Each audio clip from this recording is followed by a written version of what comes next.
Hi hello welcome to our channel. నేను మీ శ్రీ. ఈరోజు మనం చెప్పుకోబోయే కథ ప్రేమ సంఘర్షణ పార్ట్ 21. కథలకు వెళ్ళే ముందు వీడియోని లైక్ చేసి హైప్ చేయడం మర్చిపోకండి ఫ్రెండ్స్. 2 సంవత్సరాల క్రితం అప్పటికే నందు జాబ్లో జాయిన్ అయ్యి 2 సంవత్సరాలైంది. అతని పూర్తి పేరు ప్రద్యుమ్న నంద. ఆఫీస్లో అందరూ ప్రద్యుమ్న అనో, క్లోజ్ ఫ్రెండ్స్ ప్రద్యు అనో పిలుస్తారు. ఇంట్లో వాళ్ళు నందు అంటారు. అదే అతనికి అలవాటు.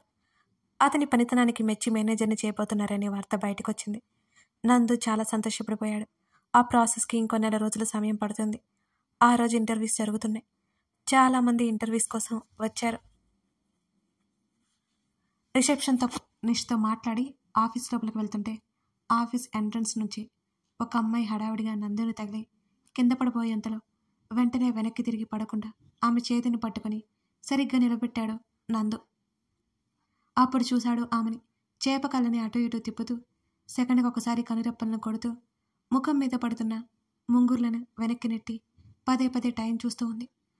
ఆమె కంగారుగా ఉందని అర్థమైంది అతనికి. ఆమె ముందు చంద్రబింబం కూడా సరిపోదేమో అనిపించింది ఆ క్షణం అతనికి. థ్యాంక్ యూ అని నందుకు చెప్పి చకచక ఆమె వెళ్ళిపోయింది. ఆమె వెళ్ళిపోయాక కానీ అతను ఆ ట్రాన్స్లో నుంచి బయటకు పడలేకపోయాడు. ఆమె వెళ్ళిన వైపు నడిచాడు నందు. ఆమె కనిపించలేదు అక్కడ. ఆమె ఎవరు? ఆఫీస్లో ఎందుకుంది? ఆఫీస్ స్టాఫ్ అయితే తనకు తెలియకుండా ఉండదు. న్యూ జాయినింగ్ ఏమో అని పరిపర విధాలుగా ఆలోచిస్తున్నాయి అతను. అక్కడే వెయిటింగ్ హాల్లో కూర్చున్నాడు నందు ఆమె రాక కోసం ఎదురు చూస్తూ. హెచ్ఆర్ పిలవడంతో ఇక తప్పక అక్కడి నుంచి లేచి వెళ్లాల్సి వచ్చింది నందుకి. ఆమె వెళ్ళిపోతుందేమని హడావుడిగా హెచ్ఆర్ దగ్గరికి వెళ్ళి మాట్లాడి వచ్చేసరికి మధ్యాహ్నం అయిపోయింది. అప్పటికే ఆఫీస్ మొత్తం వెతికాడు. ఎక్కడా కనిపించలేదు ఆమె. నిరుత్సాహపడిపోయాడు నందు. ఆ రోజు రాత్రి ఫ్లాట్కి వెళ్ళి పడుకున్నాడు. కనురెప్పలు మూసిన నిద్రపట్టలేదు.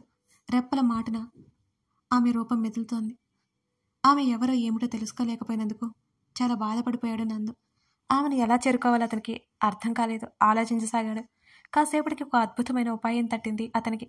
సీసీ కెమెరాల్లో ఆమె ఎవరో ఏమిటో తెలుసుకోవాలని అనుకున్నాడు నందు. ఆ తర్వాత ప్రశాంతంగా నిద్రపట్టింది అతనికి కూడా. తర్వాత రోజు ఎప్పటికంటే ముందుగానే ఆఫీస్కి వెళ్ళిపోయాడు. వెయిటింగ్ హాల్లో కూర్చుని మెయిన్ డోర్ వైపుకి పదే పదే చూడసాగాడు నందు. అతని నిరీక్షణ ఎప్పటికో ఫలించింది. ఆమె తన చంద్రబింబం ఆఫీసులోకి అడుగుపెట్టింది. లంచ్ అవర్లో సీసీ కెమెరాలో ఆమె ఎవరో కనిపడదామనుకున్నాడు నందు. సీసీ కెమెరాలో చూసే బాధ లేకుండానే పోయింది అతనికి. తన కళ్ళెదుటే ఉంది. రిసెప్షన్లో తన జాయినింగ్ లెటర్ ఇచ్చి తన సీట్ దగ్గరికి వెళ్ళి కూర్చుంది. అప్పటి వరకు ఆమె వెనకే వెళ్ళాడు నందు. ఆమె డీటెయిల్స్ అన్నీ కనుక్కున్నాడు. పేరు రాగమాలిక. ఆమె తన డిపార్ట్మెంట్ అని సంతోషపడిపోయాడు. టీం లీడర్ నుంచి మేనేజర్గా వెళ్లేలోపే ఆమెతో స్నేహం చేయాలని అనుకున్నాడు. మేనేజర్ అయితే ఆ మొహమాట పడతారని అతని అభిప్రాయం. రాగమాలిక ఆ పేరు ఎన్నిసార్లు అనుకున్నాడు. మనస్సులో లెక్కే లేదు. ఖచ్చితంగా తన దగ్గరే వర్క్ నేర్చుకోవాలని, తనని అడిగే డౌట్స్ క్లారిఫై చేసుకోవాలి. ఆమెతో మాట్లాడే అవకాశం వచ్చింది.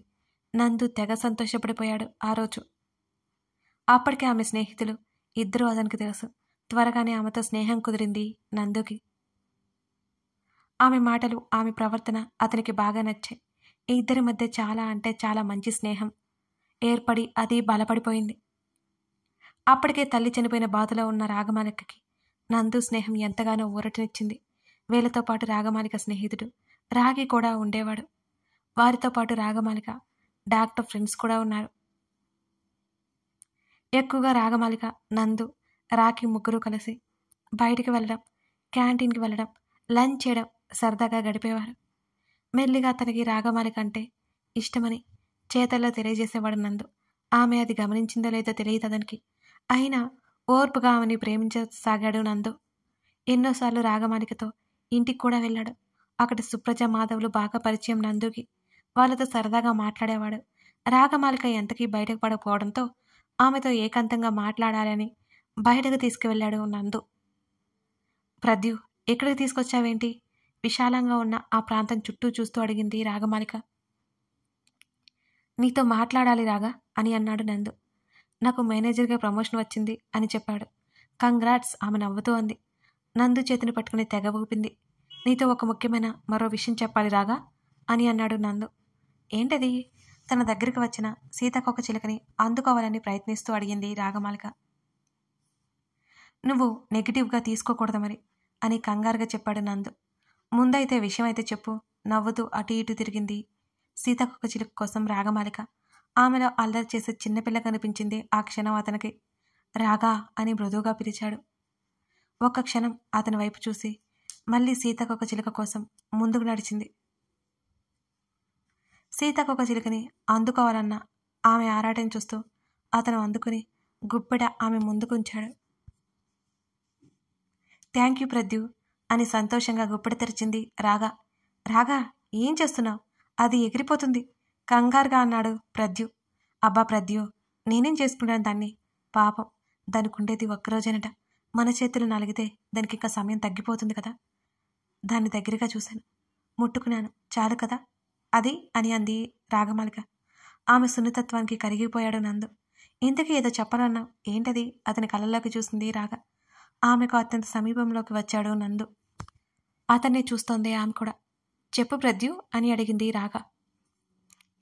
నా మీద నీ అభిప్రాయం ఏమిటి రాగా అని ఆతృతగా అడిగాడు ఆమె కళ్ళలో ఏదో వెతుకుతూ. నాకు మంచి స్నేహితుడవి నువ్వు, అంతకంటే ఎక్కువ కూడా. అంతేనా? నిరుత్సాహం అతనిలో స్పష్టంగా కనిపిస్తోంది. ఇంకేముంటుంది అని అడిగింది రాగ. జీవితాంతా నీ తోడు కావాలి అని అనుకుంటున్నాను రాగా అని అన్నాడు నందు, మాధుర్యం అంతా అతని గొంతులో నింపుకున్నట్టుగా. ఏం మాట్లాడలేదామె. కళ్ళు పెద్దవి చేసి అతని వంక చూసింది. రాగా ఆమెను కదిపాడు నందు. అతని చేతిలో ఉన్న తన చేతుల్ని విడిపించుకుంది రాగమాలిక. నాకు ఇష్టం లేదు ప్రద్యు వెంటనే ముఖాన్ని గంభీరంగా పెట్టుకొని చెప్పింది రాగ. ఎందుకు? అయోమయం అతనిలో. ఎందుకంటే నేను నిన్ను ఎప్పుడూ ఆ ఉద్దేశంతో చూడలేదు కాబట్టి. నాకు స్నేహితుడిగానే చూశాను నేనెప్పుడు అని బదిలిచ్చింది రాగమాలిక. నువ్వు అబద్ధం చెప్తున్నావు రాగా. ఎన్నోసార్లు అర్థమైంది నేనంటే నీకు కూడా ఇష్టమేనని. ఆమె చెప్పేది అబద్ధమని నిరూపించాలని చాలా ప్రయత్నం చేశాడు నందు. కాదు, అదంతా నిజం కాదు, కేవలం నీ భ్రమ అని కోపంగా అరిచింది రాగమాలిక. ముమ్మాటికి నిజం. ఇప్పుడు నువ్వు కోపం రాకుండా కోపం చూపెడుతున్నావు, నిజానికి కోపం ప్రదర్శిస్తూ లోపల బాధపడుతున్నావు అన్నాడు ఆమె కళ్ళలోకి సూటిగా చూస్తూ నందు. లేదు అని చెప్తే అర్థం కాదా నీకు?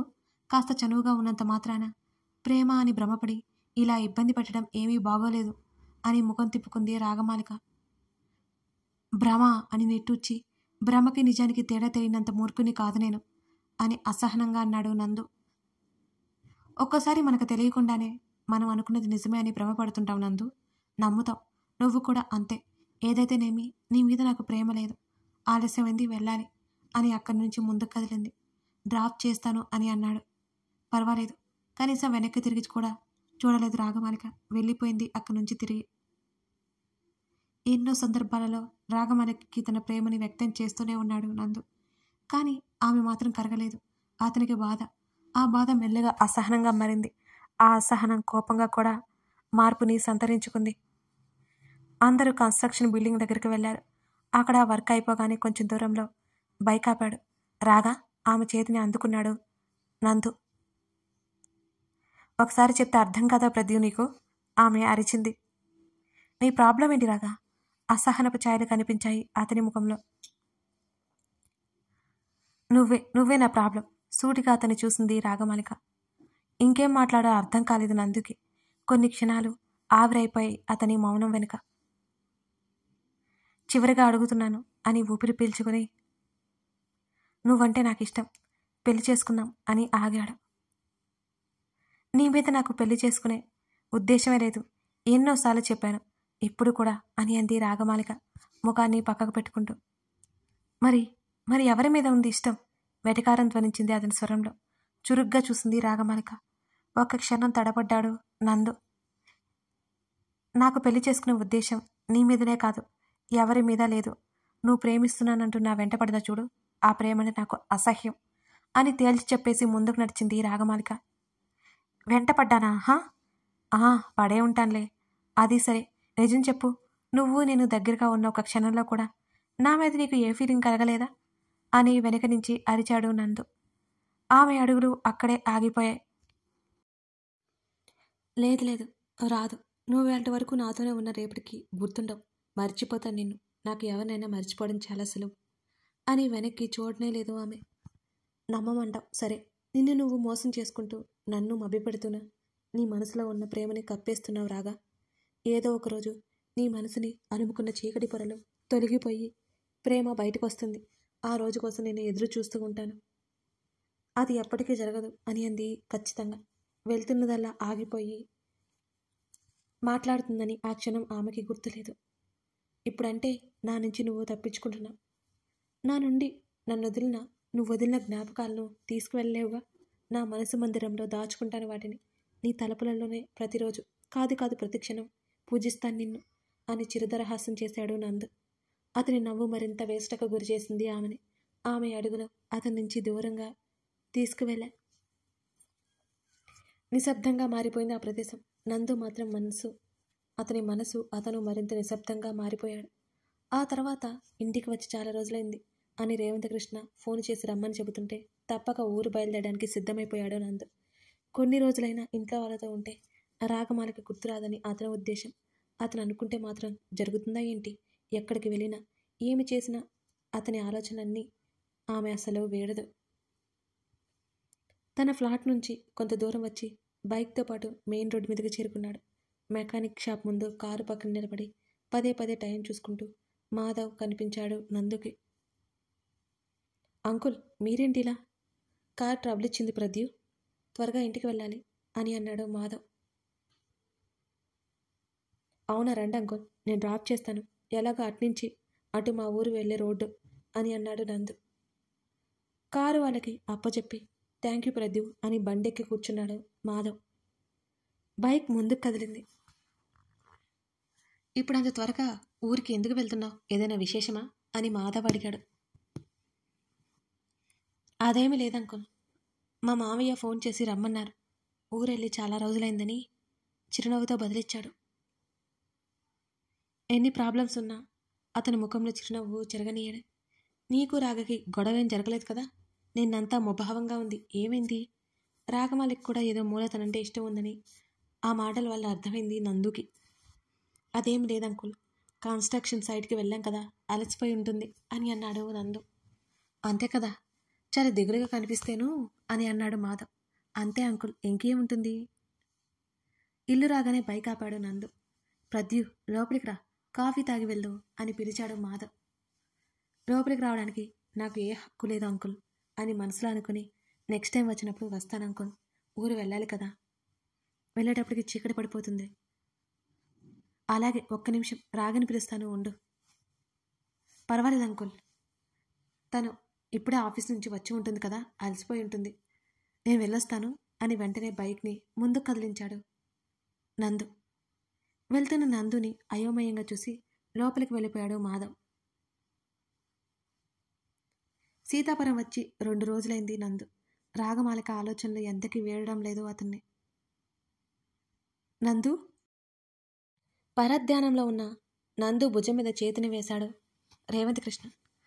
మామయ్య ఉలిక్కిపడ్డాడు. ఏమిటి, ఏం ఆలోచిస్తున్నావు అని అడిగాడు రేవంతకృష్ణ. ఏం లేదు మామయ్య, నిద్ర పట్టలేదు అని బదులిచ్చాడు. ఊరికే నిద్ర పట్టకుండా ఉండదు కదా. ఏమైంది? ఏదో ఆలోచన ఉంటేనే కదా నిద్ర దరిచేరదు. ఏమిటది? అదేం లేదు మామయ్య, నా ఫ్రెండ్కి చిన్న సమస్య. ఏంటా సమస్య? ప్రేమలో ఓడిపోయాడు, బాధ నిన్న స్వరంతో చెప్పాడు నందు. రేవంతకృష్ణ చిన్నగా నవ్వాడు.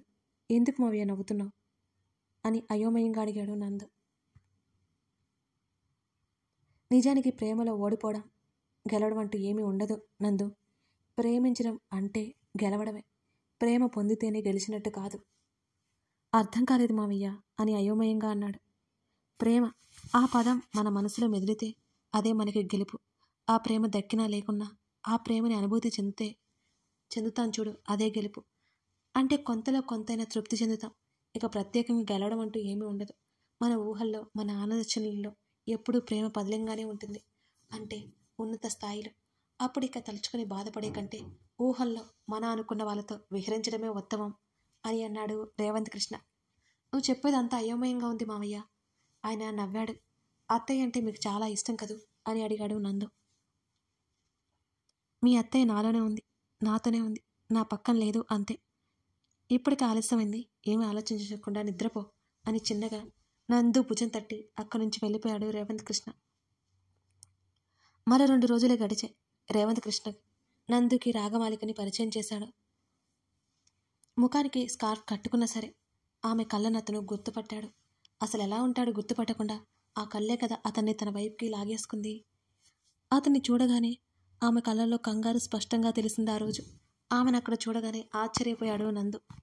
పేరు చెప్పగానే ఆమెనని కన్ఫర్మ్ అయింది నందుకి. నందు ఆనందానికి అవధుల్లేవు. కానీ ఆమె ఎందుకు వచ్చిందో అర్థం కాలేదు. ప్రతి విషయంలో రేవంత్ కృష్ణని ఎందుకు టార్గెట్ చేస్తుందో నందుకి తెలియడం లేదు. మొదట్లో కోపడ్డాడు. కారణం తెలుసుకున్న తర్వాత రాగమాలిక ప్రతి ప్రయత్నంలో వెనకే ఉన్నాడు నందు. కథ కొనసాగుతోంది. ఇదన్నమాట రాగమాలిక నందుల స్నేహమో ప్రేమో మరేదో. మీకేమర్థమైంది? వాళ్ళిద్దరూ కలుస్తారా? రాగమాలిక ఎందుకు నందుని రిజెక్ట్ చేస్తుంది ప్రతిసారి? తెలుసుకోవాలంటే తర్వాత భాగం చూడాల్సిందే. కథ నచ్చితే లైక్ చేసి కామెంట్ చేయడం మర్చిపోకండి.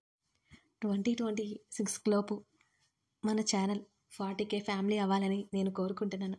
తప్పకుండా ఇంకా సబ్స్క్రైబ్ చేసుకునే వాళ్ళు ఉంటే సబ్స్క్రైబ్ చేసుకోండి friends. Thank you for watching this video.